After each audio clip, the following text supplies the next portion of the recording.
Hi. Okay. Vijay, Trisha, Sangeetha இவங்களுக்குள்ளே என்ன நடக்குது? விஜய் ஃபேமிலியில் என்ன நடக்குது? விஜய்க்கும் த்ரிஷாக்கும் என்ன? இதை பற்றிலாம் பேசலாமா? நான் படிச்சிருக்கேன், எனக்கு பகுத்தறிவு இருக்குது. ஸோ ஒரு பொது வெளியில் எதை பேசணும், எதை பேசக்கூடாது, எதெல்லாம் அரசியலாக்கணும், எதெல்லாம் அரசியலாக்கக்கூடாது அப்படிங்கிற பகுத்தறிவு எனக்கு நிறையவே இருக்குது. ஸோ நம்ம பேச போகிறது இந்த பகுத்தறிவே இல்லாமல் மீடியாவில் உட்காந்து பேசிகிட்டு இருக்காங்கல்ல, அவங்கள பற்றி தான்.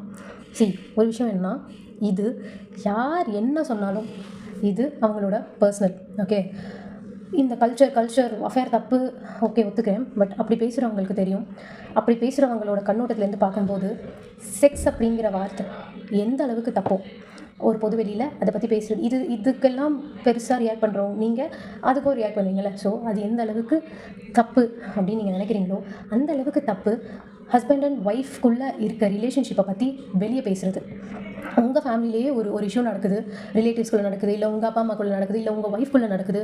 அதை உங்கள் மற்ற ரிலேட்டிவ்ஸோடு உட்காந்து இப்படி தான் டிஸ்கஸ் பண்ணி பேசுவீங்களா? ஹஸ்பண்ட் அண்ட் ஒய்ஃப்குள்ளே நடக்க ஒரு பிரச்சனைக்கு 1000 காரணம் இருக்கலாம். It's completely very intimate thing.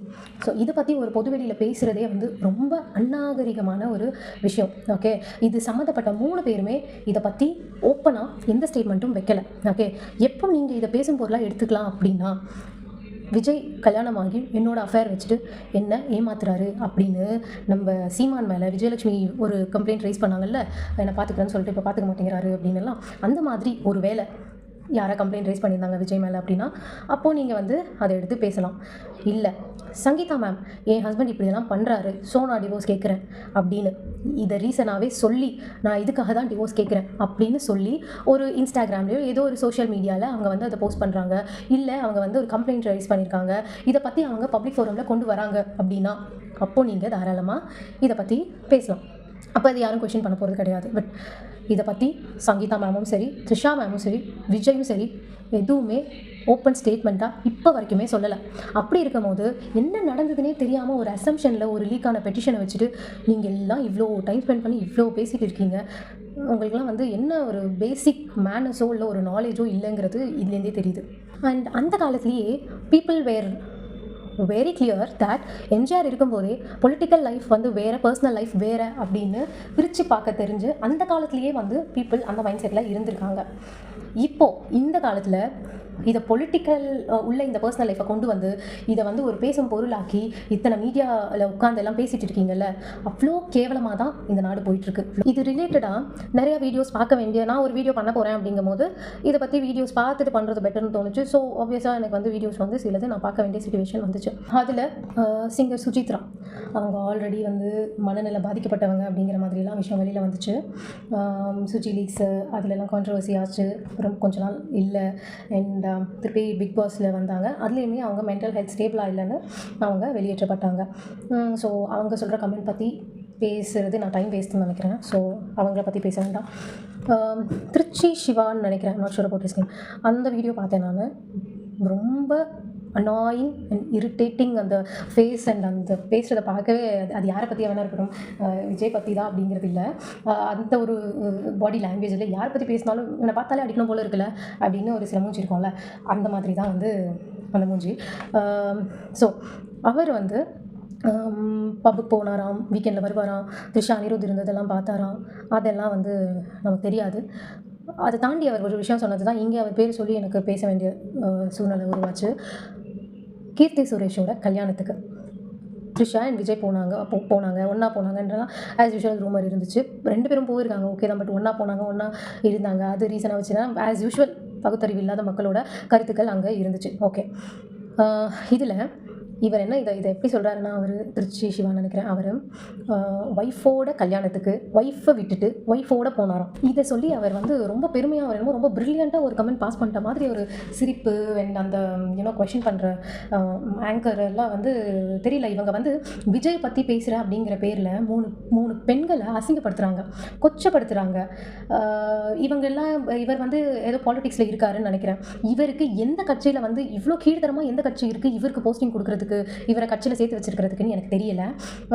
இவ்வளோ ஒரு ஒரு ஒரு பொது வெளியில் இவ்வளோ அநாகரிகமான ஒரு ஒரு கருத்தை வந்து ஒருத்தர் பதிவு பண்ணுறாரு அப்படின்னா அது வந்து அவர் யாரை பற்றி பேசுகிறாரு அப்படிங்கிறது தெரிய வரல. அவர் யாருங்கிறது தான் தெரிய வருது. அவர் இவ்வளோ கேவலமானவருங்கிறது இந்த விஷயத்தில் கிளியராக தெரிஞ்சுது. அவர் வந்து எலெக்ஷன் டைம் வருது, அவர் எந்த கட்சியில் இருக்காரோ அந்த கட்சிக்காக பேசி இருக்கலாம், இந்த டைமை யூஸ் பண்ணியிருக்கலாம். பட் அவர் வந்து அவருக்கு இதை பற்றி பேசுகிறது, இந்த இஷ்யூ பற்றி பேசுகிறதுக்கு தான் அவருக்கு வந்து ரொம்ப பிடிச்சிருக்கு போல இருக்குது. இன்னும் தெரியல. ஸோ எல்லா இடத்துலையுமே அதை பற்றியே பேசிகிட்டு இருக்காரு. ரொம்ப ஜாலியாக என்ஜாய் பண்ணி பேசிகிட்டு இருக்காரு. தெரியல, கட்சியில் வேறு வேலைக்கு எதுவும் கூப்பிடலையா, கட்சி வேலை எதுவும் இல்லையா, இல்லை வேறு எந்த வேலையுமே இல்லையா என்ன அப்படிங்கிறது நமக்கு அதை பற்றி தெரியல. பட் இது வந்து கிளியராக தெரியுது, the particular person is not with a good character அப்படிங்கிறது நல்லாவே தெரியுது. ஓகே, ஒரு பக்கம் இந்த விஷயத்தை சின்னதாக ஒரு விஷயம் கிடைச்சாலே அதை பற்றி பேசி ஃபேமஸ் ஆகலாம் அப்படின்னு நினச்சிட்டு உண்மையிலேயே அந்த விஷயத்தில் அவங்க கருத்தை பதிவு பண்ணணும் அப்படிங்கிறத தாண்டி அதில் அவங்க எப்படி ஃபேமஸ் ஆகலாம் அப்படிங்கிறத தான் இப்போ எல்லாம் ஒவ்வொரு விஷயத்தையுமே இந்த யூடியூப்பில் சோஷியல் மீடியாஸில் வந்து யூஸ் பண்ணிக்கிறாங்க. அந்தந்த விஷயத்தை அந்த மாதிரி இந்த விஷயத்த சொல்லவே வேண்டாம், நிறைய பேர் நல்லாவே யூஸ் பண்ணிக்கிட்டாங்க. ஓகே, ஆனால் வருத்தம் அளிக்கிற ஒரு விஷயம் இருந்துச்சு. என்னென்னா அட்வொகேட்ஸ் இது பற்றி உட்காந்து பேசுகிறது வந்து எனக்கு ரொம்ப ஷாக்கிங்காக இருந்துச்சு. பீயிங் எ யங் அட்வொகேட், எனக்கே வந்து லாஸ்ட் என்னோடய வீடியோ பார்த்தீங்கன்னா நான் வந்து விஜய் உள்ளே வந்து வரேன் அப்படின்னு, பாலிடிக்ஸ் உள்ளே வரேன் அப்படின்னு அனௌன்ஸ் பண்ணதுக்கப்புறமா ஃபேஸ் பண்ண சில விஷயங்கள் இருந்துட்டு இருந்துச்சு. அப்போது நான் என்னோடய ஃபர்ஸ்ட் வீடியோ இந்த சேனலில் போஸ்ட் பண்ணேன். அது வந்து பிளான்டு வீடியோ கிடையாது, ரொம்ப யதார்த்தமாக வந்து நான் போஸ்ட் பண்ண வீடியோ. அதுக்கப்புறமா கரூர் இன்சிடென்ட் நடந்துச்சு, பெரிய இன்சிடென்ட் நடந்துச்சு. பட் என்னோட கருத்து பதிவு பண்ணணும்னு எனக்கு என்ன இருந்தாலும் அதுக்கான நேரமே எனக்கு கிடைக்கல, அமையலை. ஆனால் நான் யோசிச்சுட்டே இருந்தேன், ஒவ்வொரு விஷயம் நடக்கும்போது இதை பற்றி நம்ம பேசணும் அப்படின்னு நினைப்பேன். பட் அதுக்கான டைமே இல்லை. So padding lawyer, young lawyer, எனக்கு அவ்வளோ பிஸி ஸ்கெடியூல் இருக்கும்போது சில பேர் உட்காந்துட்டு எப்படி தான் வந்து இதையே ஒரு பொழப்பா எடுத்துகிட்டு மீடியாவில் பேசிகிட்டு இருக்காங்க அப்படின்னு எனக்கு தெரியலை. நான் வந்து ரொம்ப அட்மையர் பண்ணி பார்த்தது சில அட்வொகேட்ஸ் இருக்காங்க இந்த மீடியாவில் பேசுறதுக்கு. சாந்தகுமாரி மேம்லாம் இருக்காங்க, நக்கீரனில் வந்து ஒரு சீரீஸ் மாதிரி பண்ணியிருப்பாங்க, ஃபேமிலி கேசஸ் என்னென்னு. அதெல்லாம் அவ்வளோ யூஸ்ஃபுல்லாக இருந்தது. அவங்க பார்த்த கேசஸை அதை பற்றி சொல்கிறது அவ்வளோ யூஸ்ஃபுல்லாக இருந்தது. எனக்கு அவ்வளோ சந்தோஷமாக இருந்தது. அதை பார்த்த அவ்வளோ மக்களுக்கு வந்து அது அவ்வளோ பயன் அளிச்சிருக்கும். ஸோ இதுதான் வந்து அந்த மாதிரி ஒரு அட்வொகேட்ஸ்க்கும் இப்போ வீடியோ இதுக்காக உட்காந்துட்டு இன்டர்வியூ எடுக்க சொல்லி பேசிகிட்டு இருக்க அட்வொகேட்ஸ்க்கும் உள்ள டிஃப்ரென்ஸு. ஃபார் எக்ஸாம்பிள், நான் வந்து ஒருத்தரோட வீடியோ வந்து எனக்கு பார்க்கவே விருப்பம் இருக்காது, நான் பார்க்காம தான் இருந்தேன். பட் அன்ஃபார்ச்சுனேட்லி நான் வந்து ஸ்க்ரோல் பண்ணும்போது இதை பற்றி ஒரு சின்ன ஷார்ட்ஸ் மட்டும் எனக்கு வந்து பார்க்குற மாதிரியான சூழ்நிலை அமைஞ்சுது. அவர் வந்து எனக்கு தெரியும், அந்த அட்வொகேட்டை எனக்கு தெரியும். அவர் வந்து ஒரு ஸ்டேட்மெண்ட் தான், நான் ஃபுல் வீடியோ பார்க்கல, எனக்கு வந்து விருப்பம் இல்லை. ஏன்னா வந்து அவர் சொல்கிற முக்கால்வாசி விஷயங்கள் பொய், ஹியர் அண்ட் சே, ஒரு ப்ரூஃப் கிடையாது. அவர் சொல்கிற எதுவுமே அவர்கிட்ட ப்ராப்பராக இருக்காது, பொய், ஹியர் அண்ட் சே. அண்ட் அவர் வந்து டிஎம்கேலையும் ஏதோ இருக்கார் போல இருக்குது, அதை பற்றிலாம் நமக்கு தேவையே இல்லை. ஸோ அந்த அட்வொகேட் ஒரு இது நான் ஷார்ட்ஸில் வரும்போது பார்த்தது, அதுதான் இப்போது எனக்கு அவரை பற்றி பேசுகிறதுக்கான சூழலை உருவாக்குச்சு. எந்த ஒரு பொண்ணெல்லாம் விஜயோட இந்த விஷயத்தை சப்போர்ட் பண்ணுறாங்களோ அவங்க ஹஸ்பண்ட்ஸ் எல்லாம் இனிமேல் ஃப்ரீ ஆகிக்கலாம், ஜாலியாக இருங்க, அதை கேட்காதவங்க இதையும் கேட்க மாட்டாங்க அப்படின்னு சொல்லிட்டு ஒரு ஸ்டேட்மெண்ட். இதில் நான் என்ன சொல்கிறேன்னா, இது முழுக்க அவரோட ஃபெமிலியாரிட்டிக்காக பண்ணுறது. ஃபேமஸ் ஆகணும் அப்படின்னு பண்ணுவாங்கள்ல, இதை வச்சு சம்பாதிக்கணும் அப்படிங்கிறதுக்காக பண்ணுவாங்கள்ல, முழுக்க அதுக்காக மட்டுமே இதை பண்ணிகிட்ருக்க ஒருத்தர் தான் அவர். ஸோ இந்த பர்டிகுலர் பர்சன், இந்த பர்டிகுலர் அட்வொகேட்டை விஜய் பற்றி இந்த மாதிரி கமெண்ட் பண்ணலாமா, இந்த மாதிரி பேசலாமா, விஜய் பண்ணாரா இல்லையா, தெரியாமலே அவர் இதை பேசலாமா அப்படிங்கிறதெல்லாம் தாண்டி, அதெல்லாம் ஓரமாக வச்சிடலாம். அதெல்லாம் தாண்டி முதல்ல நீ நல்ல கேரக்டரா, நீ உன் ஒய்ஃப்க்கு ஒழுங்காக சீட் பண்ணாமல் நடந்துக்கிறியா, நீ மற்ற பெண்களை நல்ல எண்ணத்தோடு தான் பார்க்குறியா, நீ எல்லாம் இதை பற்றி பேசலாமா அப்படிங்கிறது தான் கேள்வி. யாரெல்லாம் வந்து இப்போ என்னன்னா, யாரெல்லாம் என்ன பேசணுங்கிறதே தெரியாமல், இன்னொன்று என்னென்னா, இந்த சோஷியல் மீடியா பொறுத்த வரைக்கும் யூடியூப், இன்ஸ்டா, எதுவும் வேணா இருக்கட்டும், இந்த சோஷியல் மீடியாவில் உட்காந்து இந்த இன்டர்வியூ கொடுத்து பேசுகிறவங்களுக்கு உள்ள வேறு முகம் இருக்குது. ஓகே, அவங்க வெளியில் காமிச்சிக்கிற முகம் டோட்டலாக வேறையாக இருக்குது. இதை நம்பி ஏமாறாதீங்க. ஒருத்தர் ஒரு விஷயம் சொல்கிறாரு, நீங்கள் வந்து அவரோட வீடியோ உங்கள் டைம் ஸ்பெண்ட் பண்ணி பார்க்குறீங்க அப்படின்னா அது உண்மையாக பொய்யான்னு அனலைஸ் பண்ணுங்கள். பண்ணாமல் ஒருத்தர் வந்து கரெக்டு, அவர் சூப்பராக பேசுகிறாரு, இவர் பொறுத்த வரைக்கும் இவர் ஃபுல் உருட்டு, இவர் பேசுகிறதெல்லாம் முக்கால்வாசி பொய், இவர் இது வரைக்கும் பேசின சம்மந்தப்பட்ட ஆட்கள் கேட்டிங்கன்னா அவங்களே சொல்லுவாங்க அவர் சொன்னது உண்மையா பொய்யா அப்படிங்கிறது. அந்த மாதிரி வந்து இவர் இது வரைக்கும் வந்து இவர் இன்னும் யார்கிட்டையுமே சரியாக மாட்டலை, அதனால் அவர் குழப்பம் அப்படியே ஓடிட்டு இருக்கு. இப்போ நான் அவர் பேரை சொல்லாத ரீசனும் பொழைச்சிப்போ அப்படிங்கிறது தான். இதை வச்சு தான் நீ பொழைக்கிற.